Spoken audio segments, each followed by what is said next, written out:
গরিবের ঘরে জন্ম নিয়েছি, স্বপ্ন ছিল অনেক, জানি না কোনোদিন পূরণ করতে পারবো কিনা। হয়তোবা একদিন সফল হব, নয়তোবা সফলতার পিছে দৌড়াতে দৌড়াতে এই পৃথিবীর মায়া ত্যাগ করে চলে যেতে হবে আল্লাহর ডাকে সাড়া দিয়ে। নিজেকে 2 দিন আড়াল করে রাখুন, 3 দিনের মাথায় আপনাকে আর কেউ মনে রাখবে না।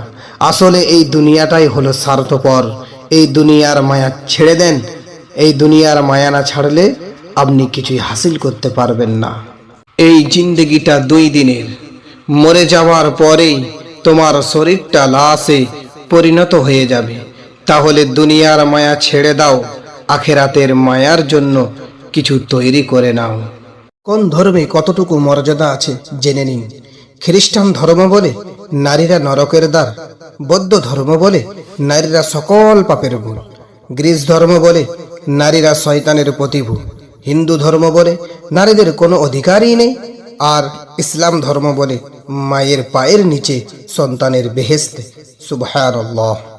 গাজা বিলীন হয়ে যেতে পারে না কখনো। গাজা আবার নতুনভাবে নতুন রূপে ফিরে আসবে।